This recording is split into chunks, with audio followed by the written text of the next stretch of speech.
आए थे हम अब क्या कर बैठे, धर्म के नाम पर आपस में लड़ बैठे। लोगों ने सोच लिया रामलीला के दूसरे धर्म की, हम क्या करेंगे देखिए। गलत गलत इसलिए है, क्यों? क्योंकि क्या करने आए थे हम अब क्या कर बैठे, धर्म के नाम पर आपस में लड़ बैठे। अरे हमसे तो अच्छे वह पक्षी हैं जो कभी मंदिर में जा बैठे तो कभी मस्जिद में जा बैठे। बहुत बढ़िया। ऐसा है कि इसको थोड़ा सा और परिमार्जित किया मरघट पे जा बैठे। सुनो, इसको और परिमार्जित किया जाए। क्या बनाने आए थे, क्या क्या बना बैठे, कभी मंदिर तो कभी मस्जिद बना बैठे। ये धर्म के रूपांतरण कर दिएगा। कभी मंदिर तो कभी मस्जिद बना बैठे। और हमसे अच्छी जात उन परिंदों की है जो कभी मंदिर में जा बैठे कभी मस्जिद में, क्योंकि मानव धर्म से बड़ा संसार में कोई दूसरा धर्म नहीं है। हाँ, बहुत सुंदर। और इसी में मैं तो कहता हूँ जी कि ये जो सब बातें आपस में चलती रहे, कोई मंदिर की चर्चा करता है, कोई मस्जिद की चर्चा करता है, तो उसमें है कि यदि तू बचता है बस्ती में तो फिर वीराने में कब। यदि तू बचता है बस्ती में तो फिर वीराने में कब। यदि तू जलता है सम्मा में तो फिर परवाने में कब। यदि तू मंदिर मस्जिद में तो फिर मैं खाने में कहूं। और यदि तू है मावा के दाने में तो ताने ताने में कहूं। इसीलिए तो है हरि व्यापक सर्वत्र समाना और प्रेम ते प्रकट होग में जल थल वायु आकाश पवन में सब में उसकी सत्ता। और उसके हुक्म बिन यहाँ तो देखो हिल न सके एक पत्ता। क्योंकि वो सब में है, रामई केवल प्रेम प्यारा, अग जग में सब रहित विरागी और प्रेम के प्रभु प्रगटे जिम्यागी। तब हमारे आचार्य कहते हैं कि प्रेम की बात जमाने से निराली देखी, प्रेम की फूलती फलती डाली देखी। प्रेम शैतान को भी इंसान बना देता है और प्रेम पत्थर को भी भगवान बना देता है। और हमारे झंगो भैया पाल जी हूँ मैं, सुने यही तुम सुन ले। शुरुआत तुमने की, अब सुनो कैसे कहा जाता है। मुरैत इश्क हुस्न हूँ मैं, मुझे में नाजो नियाज सब है। हूँ अपनी सूरत पे आप सैदा कि राम मुझ में मैं राम में। हूँ अपनी सूरत पे आप सैदा कि राम मुझ में और मैं राम में हूँ। मेरा दिल उसी के पास, मेरी सांसें उसी के पास। और देखा जब उसको तो रह गई आंखें उसी के पास। जिस चिराग ने बुझने से इनकार कर दिया तो हवा भी चक्कर लगा रही है बस उसी के पास।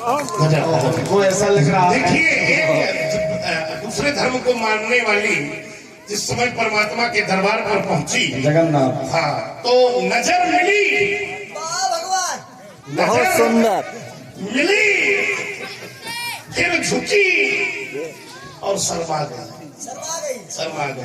तो मानो मोहब्बत अपनी कीमत पा गई। भारी मोहब्बत। अब उसको प्रेम कहेंगे, दूसरे शब्द में उसको नहीं, कहेंगे। मोहब्बत है। उसने हाथ जोड़कर कहा कि अहो सरताज गुलताज तेरे दस्त में बिकानी हूँ, छोड़कर धर्म सारे तेरे पास को आनी हूँ। अगर तू केवल हिंदुओं का नाथ है तो मेरा कोई दावा नहीं। अगर तू जगन्नाथ है तो आज सुध में भी लीजिए। उसी समय भगवान वहां प्रकट हुए और आज भी वहां उसकी दरगाह बनी है। आपके द्वारा ही छंद पढ़ा जाता है, बहुत सुंदर। और उसी को सुन करके हम लोगों ने कहना शुरू कर दिया। इतना तो हम कह देंगे कि आज इतना तो हो गया कि कहीं न कहीं हम लोग ब्रह्म जगाने में सफल रहे, है ना। और जब अच्छा, ये ब्रह्म भी साधारण नहीं जागता, वो जागता तभी है जब उसको उसके अनुरूप लगा कहीं न कहीं से। और तो उस समय के महामहिम रहे हैं जिस समय हम लोग की कोई सत्ता नहीं थी। नहीं, ये आज भी महामहिम। ये उल्टी सीधी बातें करके उस समय कहने का मतलब उस समय और ये कल्लू पांडे जी उनकी ओर ना। तो ये उल्टी सीधी बातें करके क्यों अपनी दुर्दशा कराओगे और ज्यादा ऐठोगे परशुराम तो फिर आज धूल चाटते। आओगे आदि हम कह रहे, आदि गांव वाले कह रहे, ये सब हमारे पक्ष में है। तो नीत पथ पर तुम चले तो शायद तुम्हें हम छोड़ देंगे, और अनीत पथ का लिया सहारा तो नस नस तुम्हारी अब ज्यादा का है। देखो नस तोड़ी जाती कि काटी जाती? एक नस तोड़ी जाती, तोड़ा है। तोड़ने वाले बाबा और काम शुरू कर दिया है। सब हम अच्छी तोड़ाई करते। तो फिर मेरे मन में भी ये भाया है, किसकी मैया ने कितना दूध। वो क्या देखोगे तो शरीर बता रहा है किसकी किसी किसी के दूध और क्या है, किसी ईमानदारी से बताओ, शरीर से ही पता चलेगा दूध किसने ज्यादा पिया है ना। अब हमने ज्यादा पिया, वो लोग जान रहे हैं कि हमने ज्यादा पिया।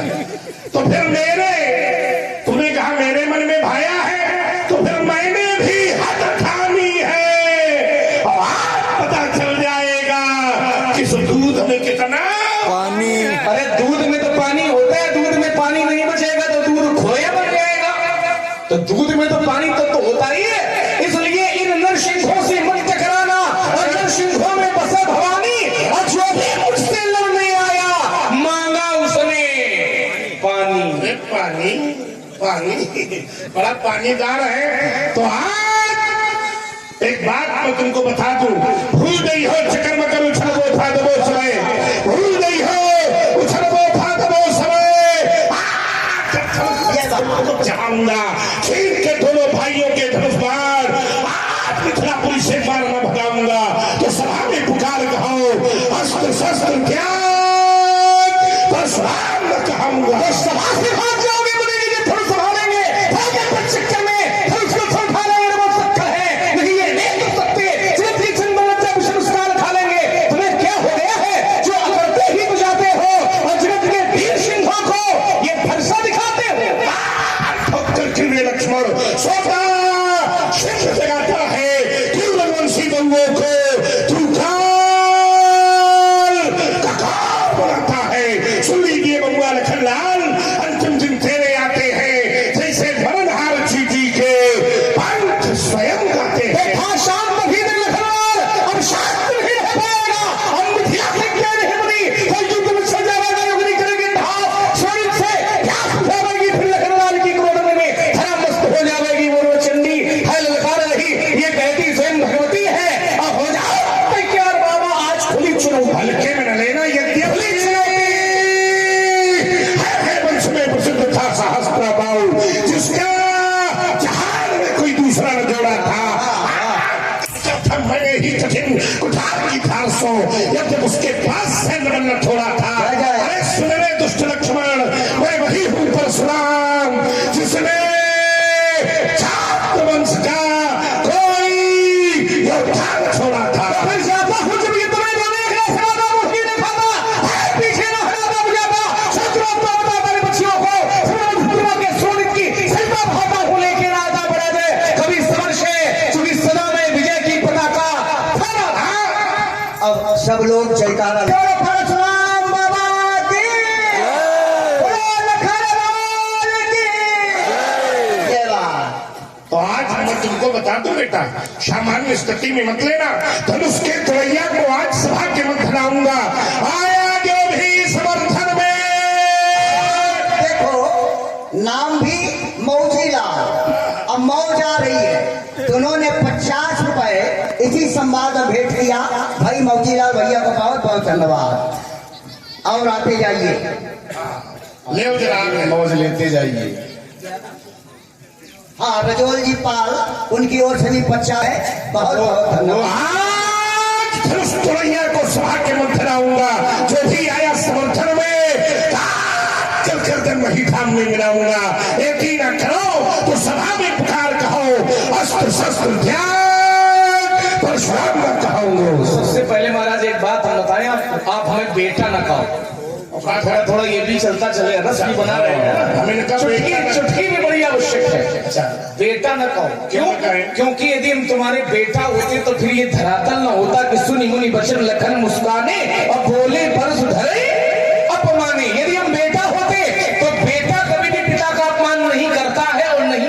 चाहिए तो हम तुम्हारे बेटा नहीं है। दिखाओ, वो दिखाओ। अभी ये बतावेंगे क्या है, विश्वामित्र तुम्हारे कौन है? अभी भी तो बड़ा परिचय दे रहे विश्वामित्र जी हमारे बाबा हैं। बाबा है तुम्हारे, विश्वामित्र तुम्हारे बाबा हैं। हाँ। और हमारे क्या है? तो कहा मोरे प्राण नाथ शुद्ध दो और तुम मुनि पिता।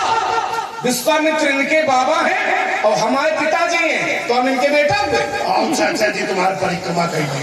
अच्छा, इसीलिए हम कह रहे थे कि बेटा पसंद है। कितना विचित्र लड़का कह रहा है। ऐसा चक्कर लगाया थे ऐसा चक्कर लगाया। हाँ। और लेकिन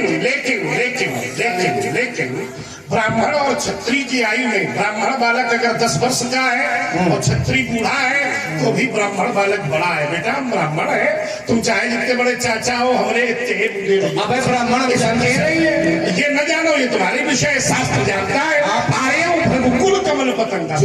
भृगुकुल माने ब्राह्मण, तुम न मानो ये विषय।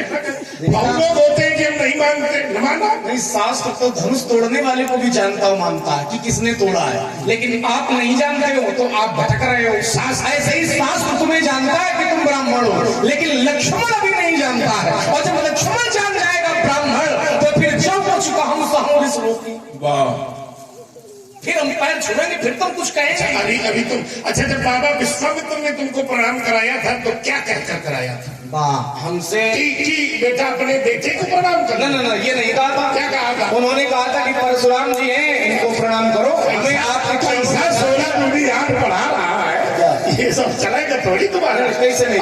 अगर हम तुम्हारे बेटे हैं तो फिर हमारे चरणों को प्रणाम क्यों किया तुमने? तुम्हारे चरणों को प्रणाम इसलिए किया क्योंकि विश्वामित्र दो बार क्योंकि कहा, इसका मतलब सोच रहे हैं। सोच नहीं रहे, सोचाया।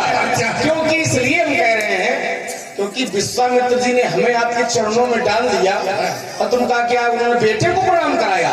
उन्होंने कहा ये ब्रह्मचारी है। विश्वामित्र जी ने कहा ये ब्रह्मचारी है, ब्रह्मचारी को प्रणाम करो। और ब्रह्मचारी को भैया बेटा क्या, माता भी उसके पैर छूती है। तो जब ब्रह्मचारी के पैर माता छू सकती है, लेकिन हम तुम्हारे चाचा नहीं, पांच भी लिया तो नहीं, क्योंकि अयम निजा परो वेद गणना लघु चेत शाम उदार चरिता नाम। तो नीति कहती है कि ये संबंध संतों और ब्रह्मचारियों के जीवन में होते ही नहीं। संबंध तुम लगा रहे हो, संबंधों से अलग है, विरक्त है, तभी तो ब्रह्मचारी है। तो क्या अल्लाह मचा रहे हो कि विश्वामित्र हमारे बाबा है? पर ये ना कहते तो फिर कोई ये ना कहते कि हमारे बाबा। ये तुमने सुना है? हेलो, नहीं हमारे तुमने बाबा सुना है? सुने देखो क्या कह रहे हैं। उन्हें आ तुम्हें कठिन पंथ का पथिक लड़ा,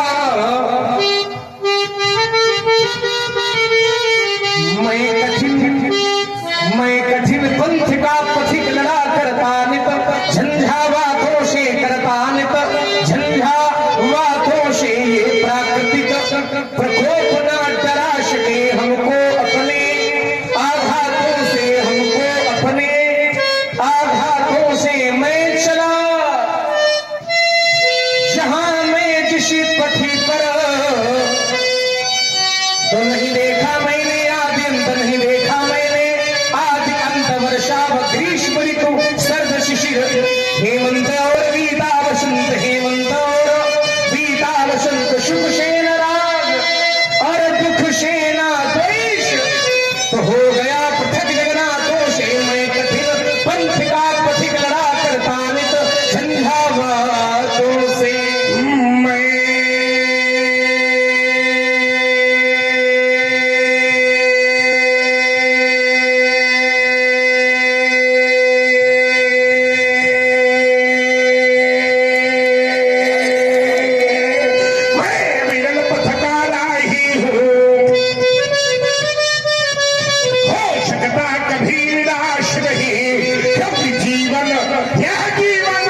चलते जन साधारण जिस पर चलते जन साधारण यह दुर्गम पथ क्यों अपनाया इस काम में पूछूं मैं कारण इस काम में पूछूं मैं कारण यह तेरा है और यह मेरा है। संसार में यही लड़ाई है कि ये मेरा है ये तेरा है ये अपना है ये पराया है मैं और मोड़ तोड़ पे माया यही माया है इसका तो नाश करना पड़ेगा है। यह मेरा है यह तेरा है और इसका कर दोगी जब विनाश को पथिक अकेले ही पथ पर बढ़ते रहने की प्रबल आस अज्ञात लक्ष्य और अज्ञात पंथ तुम मिलो पथिक अज्ञातों से मैं कठिन पंथ का पथिक लड़ा करता नित झंझावातों से। अरे कुछ भी होता नहीं जगत में केवल जिल्द बदलती पोथी। जैसे बाजा कुछ पूछा है क्या कि हम तो उसको अपने अनुसार बना लो कहेगा प्राण लहीदार है। अब जो ऊंचा है 300 लोग और ऊंचे में दबाओगे आप तो नहीं ऊंचा नहीं दबाएंगे। और ये आ गए कृष्ण कुमार जी पांडे दीघन। ये जीवन का शाश्वत सत्य है बेटा और सत्य कहता क्या है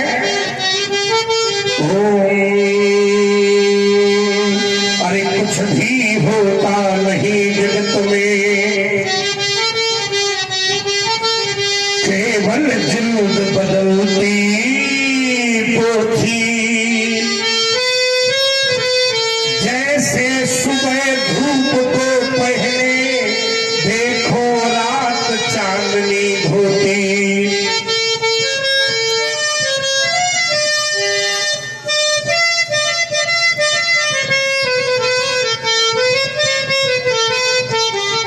जय हो।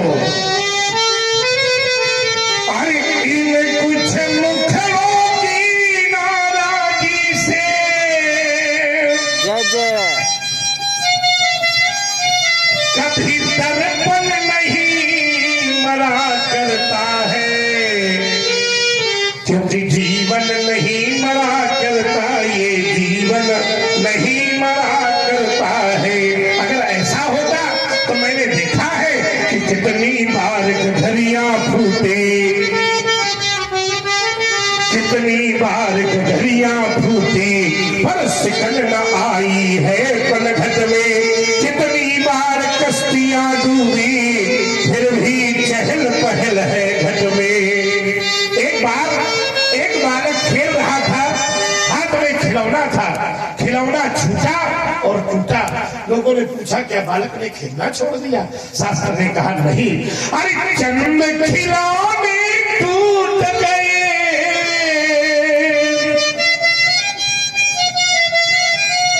पर कभी बचपन नहीं मरा करता है। ये जीवन नहीं मरा करता यह जीवन नहीं मरा करता है। आप जीवन की बात करते हैं ये जीवन पंच महाभूतों से मिलकर के बना है। छित जल पावक गगन समीरा और पंच रचित अति अधम शरीरा। लेकिन शरीर का महत्व तब तक होता है जब तक शरीर में आत्मा विद्यमान है। आत्मा चली गई तो शरीर का अस्तित्व समाप्त हो गया। जिए बिनु देह नदी बिनु वारी तो तैसे ही नाथ पुरुष बिन हाँ ये पुरस्कार आया है। तो समाप्त हो गया। शरीर की मृत्यु हो गई। चिता पृथ्वी पर बनाई जाती है तो पृथ्वी अपना भाग ले लेती है। आकाश के नीचे चिता बनाई गई तो आकाश अपना भाग ले लेता है और चिता में लगा दी जाती है आग तो आग अपना भाग ले लेती है। और आग कभी भी बिना हवा के लग नहीं सकती है तो हवा अपना भाग ले लेती है। बची राख को लोग गंगा यमुना में बहा देते हैं तो जल तत्व तो अपना भाग ले लेता है। बचा क्या? कुछ नहीं। ना कुछ लेके आया है और ना कुछ लेके जाएगा। यदि कुछ जाने वाला है तो भगवान का लिया गया नाम और हमारे द्वारा किया गया काम मन कर्म ही साथ जाएगा। इसके अतिरिक्त कुछ जाने वाला नहीं है। उत्तर कहता है आता कैसे है जीव संसार में और जाता कैसे है। तो यह मुट्ठी बांधे आया जग में और खोले खोले यह मुट्ठी बांधे आया जग में और खोले खोले जाएगा तो उड़ जाएगा श्वास का पंछी तब पिंजरा खाली रह जाएगा। यह दाने भील चबाने वाले उसी घाट पर जाते हैं और स्वर्ण भस्म के खाने वाले उसी घाट पर। चाहे कितना बड़ा धनवान हो और चाहे कितना निर्धन हो, लेकिन अंत में उसी घाट पर जाना पड़ता है। कहाँ? तो कहा प्यास लगती है तब पनघट की याद आती है, लाज लगती है तब घूंघट की याद आती है, किंतु जिंदगानी जब घटती है तो फिर मरघट की याद। वहां सबको जाना पड़ेगा। हमने जो कमाया है जीवन में, मकान दुकान, ये सब यही रह जाएगा है। ये कोठी बंगले खड़े खड़े रही गए और हर नगीने जड़े के जड़े रह गए। अंत में लखपति को न ढेला मिला और हंस जब जब उड़ा तब अकेला उड़ा। ना ही राजा रहा और ना ही रानी रही, पर ये कहने को केवल कहानी रही। ना ही राजा रहा और ना ही रानी रही, ना बुढ़ापा रहा ना जवानी रही। क्यों ना हम अपने जीवन की कहानी को भगवान के चरित्र से जोड़ दें ताकि हमारी कहानी भी सदा के। राजकुमार कहता है कि प्यास लगती है तो पनघट की याद आती है, लाज लगती है तो घूंघट की याद आती है, हेलो राम बाबू जी प्रजा धन्यवाद। और मौत आती है तो मरघट की याद आती है। इसका एक नाम और है मित्रों, जिसे हम लोग शमशान कहते हैं। लोगों ने पूछा इसे शमशान क्यों कहा जाता है, तो बोले जहां सबकी शान सब हो जाती है, तो वहां कोई राजा रहता है ना कोई वहां रानी रहती है। लोगों से पूछो क्या है, तो बोले मिट्टी जल रही है। न कोई राजा की मिट्टी कहता है न कोई रानी की मिट्टी कहता है। विचार करना। एक बार एक प्रश्न हुआ कि जीव की यात्रा कितनी है। व्यास जी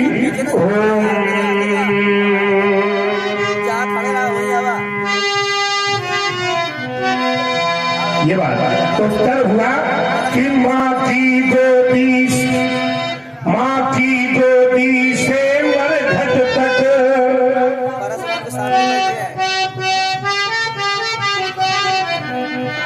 अरे बस इतनी सी दूरी, जिसको तय करने में हम सब ने ये उम्र लगा दी पूरी। इस जीव की यात्रा कितनी है, तो बोले इस जीव की यात्रा माँ की गोद से प्रारंभ होती है।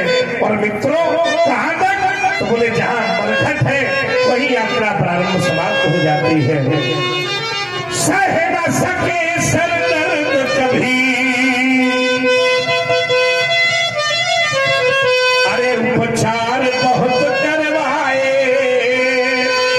और चलने का जब समय हुआ तब धनवंतरी काम न आए।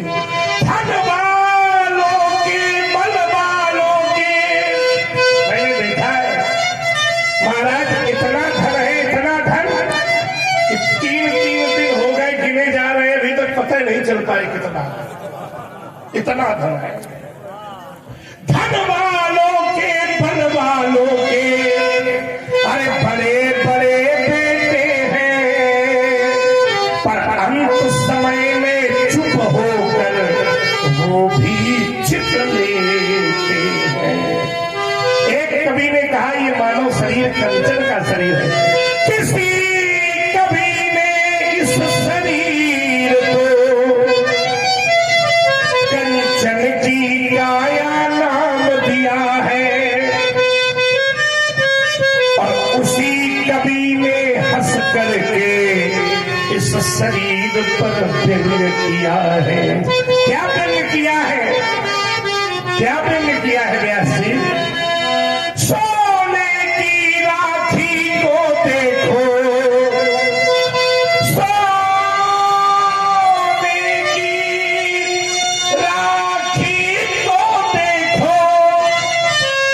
ऊंचे दाम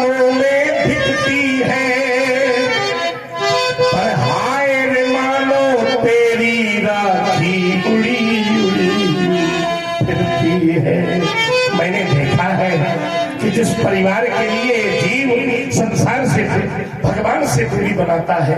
इस दुनिया की क्या रस्म है रस्म यही इस दुनिया की, दुनिया में आना जाना, और कुछ भी कर लो प्यारे भैया, एक दिन इसी घाट में आना। इसी घाट का नाम मरघट है। मैंने देखा है कि स्वर्ण भस्म को खाने वाले, इतना धन था महाराज कि स्वर्ण भस्म का भोजन करते थे, वो भी इसी घाट में आए। दाने चार चबाने वाले वो भी इसी घाट में आए। बिना कफन मर जाने वाले इसी घाट में आए, और धर्म ध्वजा फहराने वाले इसी घाट में। जो लोग कहते थे कि हम परिवार के लिए इतना करते हैं, ये परिवार वाले भी हमारे लिए कुछ ना कुछ तो करेंगे। ये परिवार वाले क्या करते हैं? तब केवल परिवार जना मिला, इतना ही कर पाए। कितना? कि 4 जनों से मिलकर कंधों में मरघट तक ले आए। और जो लोग ये कहते थे तिवारी जी कि हम तुम्हारे बिना जीवन की कल्पना नहीं कर सकते, उन लोगों का व्यवहार देखो। तब धू धू कर जल गई चिताएं, और सबने तुमको देखा, और जो लिपटे रहते छाती से उसने भी मुख मोड़ा। तब कवि ने कहा कि इतना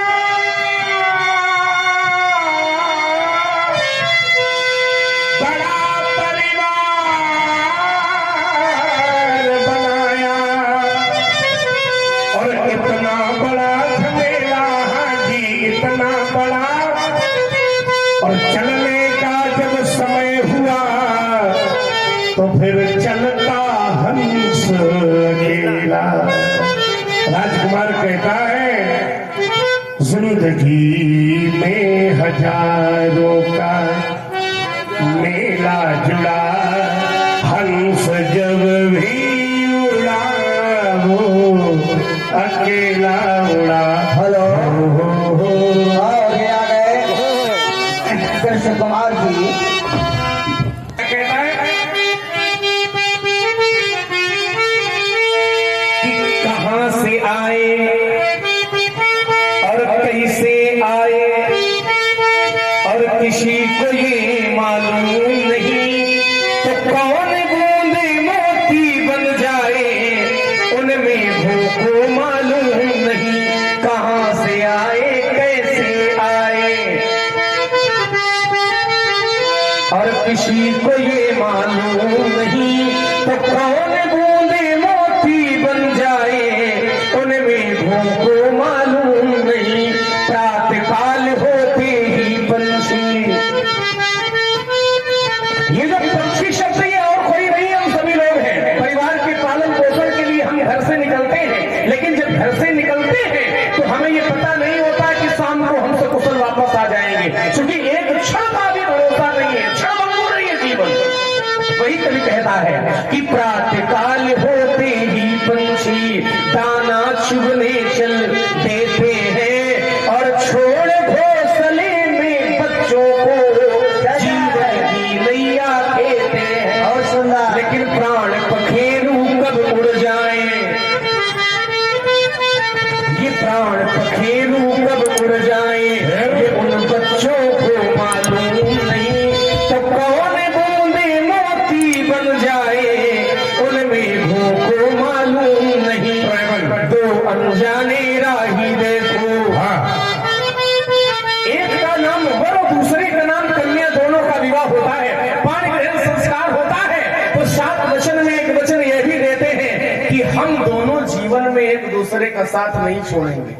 लेकिन पता नहीं पहले पति चला जाए कि पहले पत्नी चली जाए, ये कोई नहीं जानता है। वही कवि कहता है कि दो अनजाने राही देखो, दाम्पत्य सूत्र बांधते हैं और साथ न छोड़ेंगे जीवन में, ऐसी कसमें वो खाते हैं। लेकिन कौन सा राही कब छूट जाए ये दंपति को मालूम नहीं, तो कौन बूंदे मोती बन जाए उनमें धोखो मालूम। अरे कहाँ से आए कैसे आए। ये गीत इसलिए भी विशेष है व्यास जी, ये गीत इसलिए भी विशेष है आचार्य जी, ये गीत इसलिए भी विशेष है क्योंकि इस गीत का रचयिता और कहने वाला भी सुबह यहाँ विद्यमान है, इसलिए भी ये गीत। और ये तो सुनाए, और जो इनका गीत था वो मैं सुनाऊंगा, क्योंकि चलते चलते श्रमित हो गया। रामपाल जी, चलते चलते श्रमित हो गया, फिर भी पथ की था नहीं, प्राणी पहुंचा उस मंजिल में जिससे आगे राह नहीं। प्राणी पहुंचा उस मंजिल में जिसके आगे राह नहीं। कितने तारे हैं अंबर में, क्या बात है, कितने तारे हैं अंबर में, ये दिनकर को मालूम नहीं। कौन कली पहले खिल जावे ये वृक्षों को मालूम नहीं। कहाँ से आए कैसे आए। अरे ऋषि दधीच का दान विश्व में अमृत का वरदान बन गया, शिल्प कलाकारों के द्वारा सम्मान बढ़ गया। एक मूर्तिकार एक मार्ग से निकला, एक पत्थर पड़ा था, लोग उस पर अवशिष्ट पदार्थ डालते थे, लेकिन मूर्तिकार को पत्थर पर दया आई, उसने उस पत्थर को शंकर का आकार दे दिया, और जिस पर लोग अवशिष्ट पदार्थ डालते थे आज उस पर दूध की धार और गंगा जल चढ़ने लगा। तो शिल्प कलाकारों के द्वारा पत्थर का सम्मान बढ़ गया। कौन शिला शंकर बन जावे ये शिखरों को मालूम नहीं। और कौन नदी गंगा बन आवे ये सागर को मालूम। अब हम चाहते हैं एक निवेदन, अंतिम छंद आचार्य जी के द्वारा इसका कह दिया, बहुत बढ़िया, इसकी पूर्ति हो जाएगी, क्योंकि वो मुखा सुरेश पथिक पथ कैसे भटका। हाँ, ये अंतिम चरण ये पूरा करें। एक चरण हमने, एक चरण आपने, अपना अंतिम में तो अब हमको आप सम्मिलित कर रहे हैं। बिल्कुल आपके बिना बनेगा भी नहीं। महामहिम में आप भाई, ना इस रूप में सही तो इसी रूप में सही, कम से कम सम्मिलित तो बने नहीं। ठीक है, बात कम से कम सुनने का तो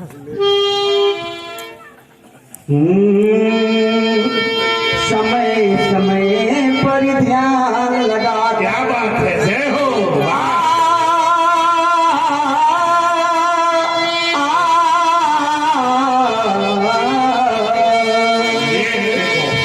समय समय पर ध्यान लगा, योगी ने हरि का ज्ञान दिया। नृप क्या शेष सहित भ्राता मिल, ईश्वर ने सम्मान किया। सुरेश पथिक कैसे पथ भटका, मुनि गति देख सुरेश गिराना, वहां से मैंने इसको जोड़ा था। मुनि गति देख सुरेश गिराना, काम ही बोल कीन शर्माना। तो सुरेश पथिक कैसे पथ भटका, इन कलियों को मालूम नहीं। कौन पथेरू कब उड़ जाए, उपहरिया को मालूम नहीं। हम कहाँ से आए कैसे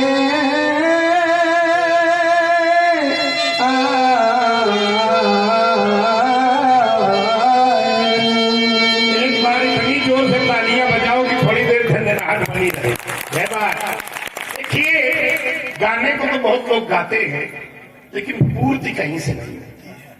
आइए, अब मैंने एक और देखा है, इस समय चलन चल रहा है कि रचना किसी और का की है तो उनका नाम हटाए हैं, अपना नाम छपाए हैं, ये भी बहुत चल रहा है।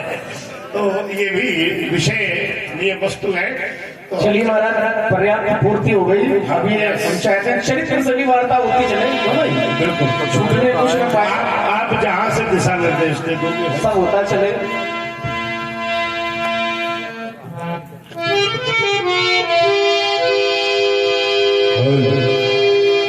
भोले चिले परश की ओरा रे सट सुनिस स्वभाव नमोर। रे सट।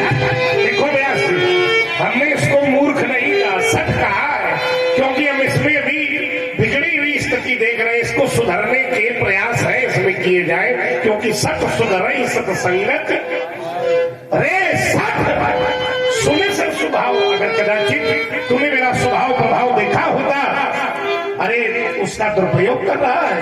बालक बोल दिया है ना, कैसे व्यास बालक बालक बोल बताओ बधो नहीं तोही केवल मुनि जड़ जाने शिवोही। है बालक, है राजा के छोकरे, तुझे मैंने बालक बोल दिया। व्यास जी, बालक बोला है कि झूठा कहीं बोला है। वेद में को बालक काल बात हमने कहा ना, इसीलिए तो बालक बोल, तुझे बालक बोल दिया है, इसलिए तेरा वध नहीं कर रहा हूं। और तेरे जीवन का दुर्भाग्य ये है कि तू केवल मुझे मुनि मान रहा है। मैं केवल मुनि नहीं हूं, क्या हूं?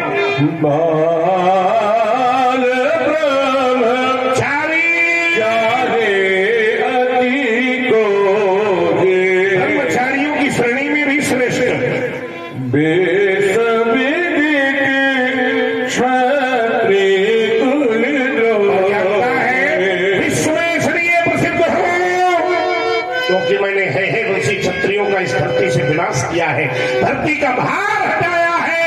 देखे भुजाएं, क्या है भुजाओं का परिवार? भुजबल भूमि भूप बिलकिनी विपुल बाण। देव इन भुजाओं के पराक्रम से मैंने एक बार नहीं, दो बार नहीं, शास्त्र को विपुल कहना पड़ा। विपुल माने कई बार इस धरती को मैंने क्षत्रियों से जीता। अच्छा, कोई वस्तु आप लोग जीतो उसका भोग करोगे ना, लेकिन मैंने तेन तक तेन भंगी धाम कस्मित धर्म की भावना को आत्मसात करके इस धरती को कश्यप जैसे ऋषियों को दान में दिया है। देखे भरसा उकरे सहस बाहु भुज परस मजीद कुमार राजा के छोकरे देखे वही भरसा है जिसने शास्त्र भाव की भुजाओं का परिच्छेदन किया है। क्यों अपने माता पिता को बीघ से लखन बोले मृदुबानी आका मुनीश महाभट माने। आप कहते हैं लक्ष्मण तुम मुझे केवल मुनि मानते हो, मैं आपको मुनि नहीं मानता हूँ, मैं तो आपको मुनीस मानता हूँ, मुनियों का ईश मानता हूँ, महाभट योद्धा मानता हूँ। लेकिन जो योद्धा होते हैं वो योद्धा तो करके दिखाते हैं, कह करके काम नहीं चलाते हैं। और परशुराम जी जब से आए हैं तब से कर कुछ नहीं पा रहे, कह तो बहुत कुछ रहे, कर क्या रहे हैं? तो पुनि पुनि मोही दिखाओ कुठारू और चाह तो उड़ावई फूकी पहाड़ू। मानो फूक से पहाड़ उड़ाना चाहते हैं तो फूक से कभी पहाड़ उड़ाने वाला नहीं है, क्योंकि यहाँ तुम्हारा पतिया पौ नाही और जे तर्जनी देख मर जाही। यहाँ कोई घुमड़े की बतिया नहीं है जो तर्जनी मूली को दिखाने मात्र से मुरझा जाए। अरे मैंने तो आपके हाथ में ये परशु और धनुष बाण देखा था तो मैंने विमान में कुछ कह दिया। क्यों? क्योंकि हम क्षत्रिय सामने वाले के हाथ में अस्त्र शस्त्र देखेगा तो ललकार को सुन करके शांत नहीं बैठेगा, वो कुछ करेगा। मैंने भी जब फरसा देखा, देख कुठार सरासन बाना, तो मैं कहा सहित अभिमान। मैंने अभिमान में कुछ कह दिया कब, जब धनुष और परश देखा। लेकिन अचानक हमारी दृष्टि परशुराम जी महाराज के जनेऊ की ओर चली गई, और जब मैंने जनेऊ देखा तो मैं जान गया कि ये तो ब्राह्मण देवता है। अभी तक नहीं जानता था, लेकिन जब जनेऊ देखा तो भृगुसुत समूची, भृगुसुत समूची जनेऊ बिलोकी। जब मैंने जनेऊ देखा, और एक बात है, बात ये है कि जनेऊ देखने की आवश्यकता सभी को है। क्यों? क्योंकि सच्चाई ये है कि लोग इस समय जनेऊ नहीं देखना चाहते हैं, और जनेऊ वालों को तो बिल्कुल नहीं देखना चाहते हैं। सब जनेऊ वालों के पीछे पड़े हैं, है ना। नियम ये है कि ब्राह्मण जनेऊ पहने, क्षत्रिय भी पहने। ब्राह्मण कपास का जनेऊ पहने, क्षत्रिय सन का जनेऊ पहने, वैश्य ऊन का जनेऊ धारण करे, और ब्रह्मचारी मूंज का जनेऊ पहने। तभी तो कहा जाता है कांधे मूंज जनेऊ साजे। ये नियम है। नियम तो ये है कि ब्राह्मण बालक का जनेऊ 5 वर्ष में हो जाए, ना 5 में हो तो 8 में तो हो ही जाए। 11 वर्ष की उम्र में क्षत्रिय बालक का जनेऊ हो जाए, और 13 वर्ष की उम्र में वैश्य बालक का जनेऊ हो जाना चाहिए। ये नियम है। लेकिन हमें लगता है वर्तमान समय की स्थिति ये है, वर्तमान समय की, कि कहो लड़का का फलदान न चढ़े तो पूरी जिंदगी का जनेऊ न हो, है ना। तो ये संस्कार माता पिता यदि पुत्र को, माता पिता यदि पुत्र को खिलौना नहीं देंगे तो वो पुत्र थोड़ी देर रोएगा। लेकिन माता पिता यदि पुत्र को संस्कारों की पूंजी नहीं देंगे तो वो पुत्र जीवन भर रोएगा। तभी तो हमारे आचार्य कहा करते थे कि पूत सपूत तो का धन संचय, और पूत कपूत तो का धन। नियम यह है कि मंत्र से जनेऊ पहना जाए और मंत्र से ही उतारा जाए। मंत्र क्या है पहनने का?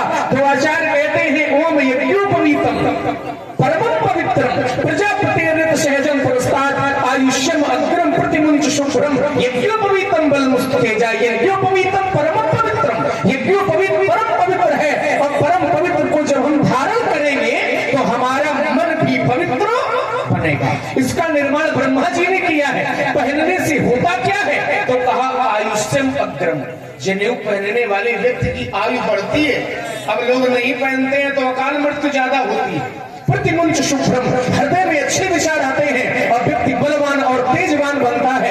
ऐसे ही उतारने का क्रम है। ओम एतावत्तिन पर्यंतम ब्रह्म तुम धारितम मया जीवनम परित्यागो गच्छ सूत्र यथा सुखम। ऐसा कहकर के गायत्री मंत्र का जाप करते हुए पीठ से कंठी बना करके बहते हुए जल में यज्ञोपवीत को प्रवाहित कर देना चाहिए। जो विरक्त आश्रम में है, माने जिनका विवाह नहीं हुआ है, वो 3 धागे का पहने। अच्छा, कुछ लोग पहनते, हमने देखा है, पहनते हैं। उससे पूछा जाए क्यों पहनते हो, तो वो ये नहीं कहेंगे कि ये ब्रह्म का रूप है, संस्कारों में है, इसलिए पहने हैं।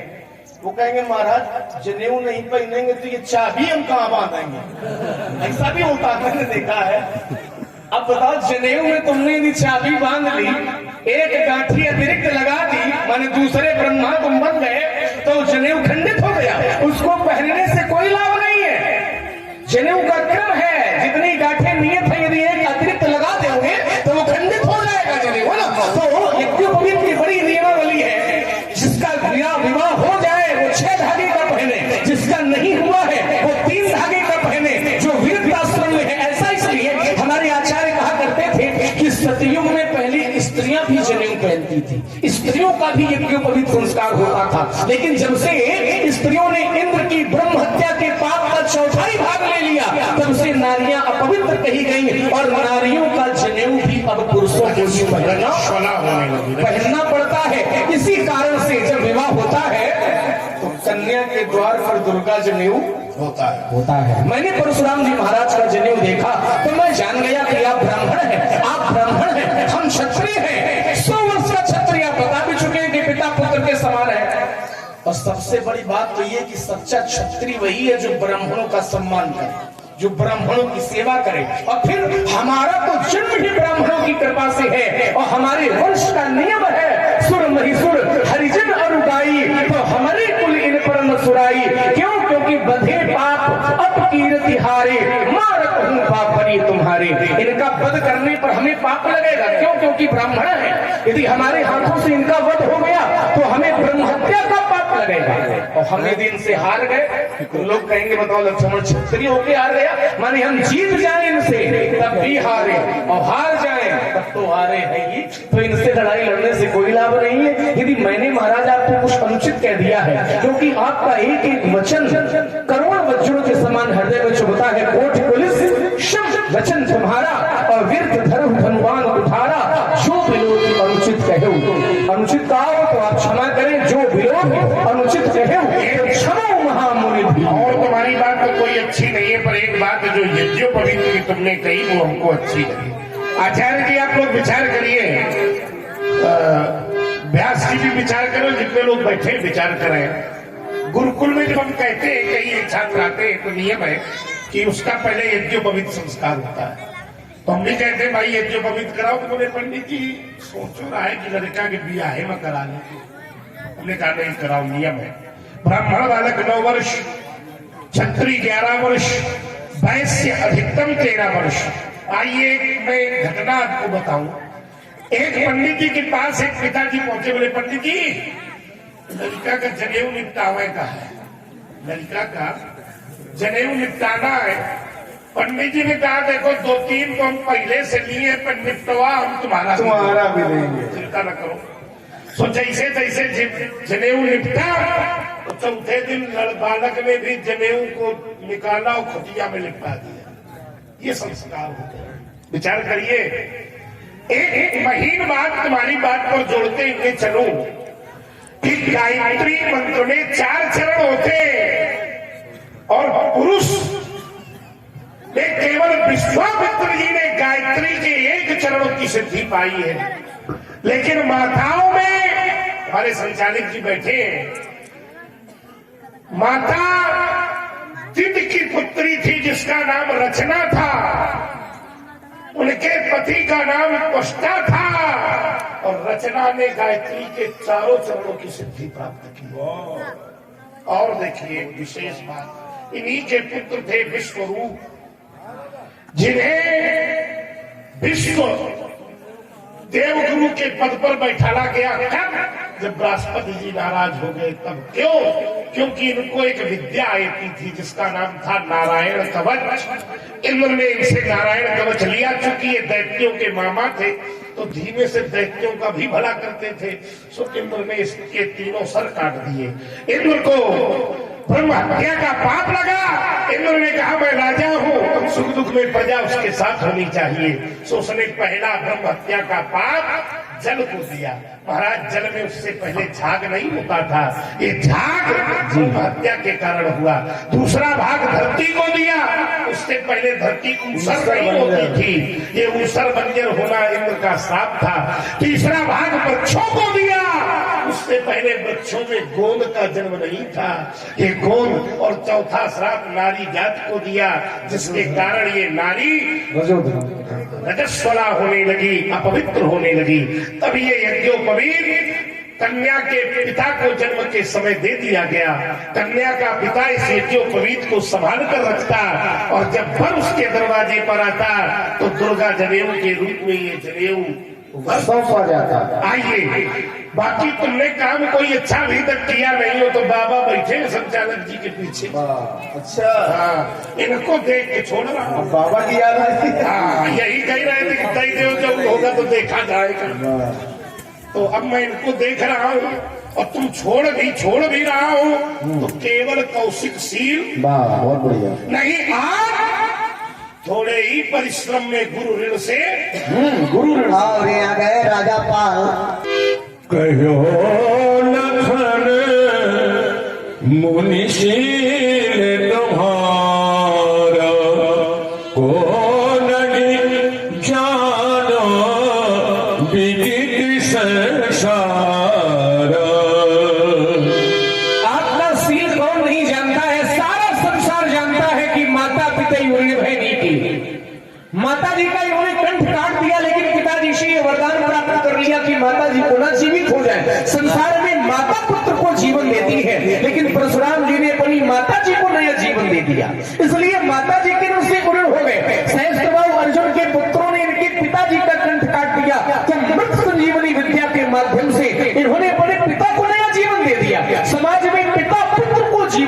चाहते, लेकिन परशुराम जी ने अपने पिता को नया जीवन दे दिया, इसलिए पिताजी के ऋण से ऋण हो गए परशुराम जी। देखिए परशुराम जी माता पिता के ऋण से ऋण हो गए। हम आप यदि माता पिता के ऋण से ऋण नहीं हो सकते हैं तो आज लीला देखकर ये संकल्प ले सकते हैं कि आज से हम सभी अपने माता पिता की सेवा करेंगे। क्यों? क्योंकि सुन जननी सोई सुत बड़भागी, और जे पितु मात वचन अनुरागी, चारि पदार्थ करतल ताके, और प्रिय पितु मात प्राण सम जाके। लेकिन होता क्या है, मैंने देखा है समाज में कि माता पिता ने यदि पुत्र को पढ़ा लिखा करके बड़ा कर दिया, माता पिता ने पुत्र को पढ़ा लिखा के बड़ा किया, और पुत्र जब योग्य पद पर बैठ गया, धन कमाने लगा, पुत्र ने नया घर यदि बनाया तो माता पिता को ही पुत्र ने सबसे पहले घर से बाहर कर दिया। ये कड़वी सच्चाई है। तब हमारे आचार्य कहते हैं कि पत्थरों के शहर में कच्चे मकान कौन रखता है, और आजकल हवा के लिए रोशनदान कौन रखता है? अरे फुसलाकर छोड़ आते हैं, फुसलाकर छोड़ आते हैं वृद्धाश्रम में माँ बाप को, क्योंकि नए मकानों में पुराना सामान। इसलिए विचार बदलने की आवश्यकता है, अपने संस्कारों की ओर लौटने की आवश्यकता है, संस्कृति की ओर लौटने की आवश्यकता है। क्यों? यदि हमारे माता पिता हम पर प्रसन्न हैं तो संसार के सभी देवी देवता प्रसन्न हैं। अरे माँ की दुआ कभी खाली नहीं जाती है। किसी कवि ने कहा कि माँ की दुआ कभी खाली नहीं जाती है, और यह बात तो भगवान से भी टाली नहीं जाती है कि बर्तन मांझ कर भी पाल लेती है 4 बेटों को एक माँ, किंतु अब 4 बेटों से एक माँ पाली नहीं जाती। इसलिए अपनी संस्कृति की ओर लौटे, अपने संस्कारों की ओर लौटे, हम अपने माता पिता का सम्मान करें, ऋण से ऋण हो चाहे न हो। परशुराम जी के ऊपर केवल गुरु जी का ऋण शेष है, और वो ऋण आज इन्होंने हमारे मस्तक पर काढ़ा है। सो जनु हमारे माथे काढ़ा, बिन चली गयो ब्याज बढ़ बढ़ा। बिन ज्यादा हो गए हैं तो ब्याज बढ़ गया है, इसलिए ब्याज ज्यादा न बढ़े, हम पहले ही चुका दें। अब आनी व्यवहारिया बोली और तुरंत देव में थैली खोली। आप व्यवहारी बुलावे, हम थैली खोल करके आपका ऋण तत्काल ही चुका देंगे। और ये आ गए नवयुवक ग्राम प्रधान धर्मपाल जी पाल, उनकी ओर से 50 रुपए की संवाद में, तथा हमारे सहपाठी बाबू रमजान खान, उनकी ओर से पुनः ये 10 रुपए की संवाद भेंट। सीताराम सीताराम सीताराम कहिए, जाहि विधि राखे राम, ताहि विधि रहिए।